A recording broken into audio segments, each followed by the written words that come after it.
Sinailalim na sa state of calamity ang buong Pilipinas dahil sa pinsalang bagyong Tino at bilang paghahanda na rin sa paparating na bagyong Uwan. Umakyat na rin sa 114 ang nasawi. Nasa frontline na balitang yan, Simon Gualvez. Abot na daw tubig dito sa may... Nakapanlulumo ang pinsalang iniwan ng bagyong Tino sa Visayas. Pinadapa ng bagyo ang buong lalawigan ng Cebu. Maraming bahay ang mga nasira, hindi rin nakaligtas at inanod din maging ang mga sasakyan. Maraming kalsada ang nalubog sa baha.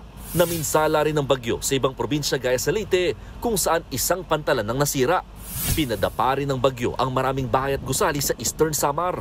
Dahil sa mga pinsalang yan, dulot ng bagyong Tino at isama pa ang banta ng isa pang paparating na bagyo na posibleng maging super typhoon, isinailalim na ni Pangulong Bongbong Marcos ang buong Pilipinas sa state of calamity.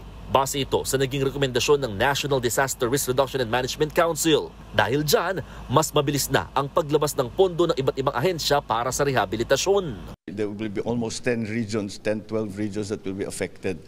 So pagka ganun karami, ganun ang scope, then we will really have to, then it is a national calamity. So that gives us quicker access to some of the emergency funds.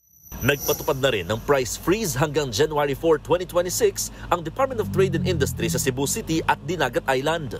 Umakyat naman na sa 114 ang nasawi dahil sa bagyong Tino base sa huling ulat ng NDRRMC. Pinakamaraming namatay sa Cebu na umabot sa 71, 18 naman ang nasawi sa Negros Occidental, 12 sa Negros Oriental at 6 sa Agusan del Sur. Ayon naman sa National Electrification Administration, 6 na rehiyon pa ang nakakaranas ng partial power interruption. Kabilang dyan ang Mimaropa, Western Visayas, Central Visayas, Eastern Visayas, Caraga at Negros Island. Sa ngayon, nagbigay na ng 760 million pesos na financial assistance ang Office of the President sa mga apektadong lugar. 50 million pesos ang ilalaan dito sa Cebu. Tuloy-tuloy din ang pamimigay ng DSWD ng relief goods sa mga nasalanta ng bagyo. Yan ay kahit malaking pagsubok ang paghatid ng tulong sa mga na-isolate na lugar.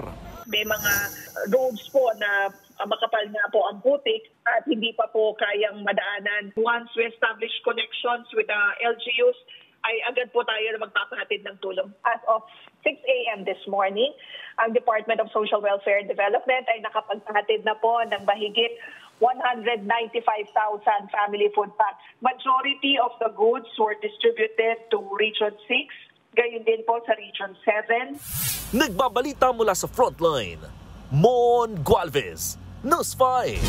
Mga kapatid, Ed Lingaw po, maging maalam at may pakialam sa mga napapanahong balita sa ating bansa.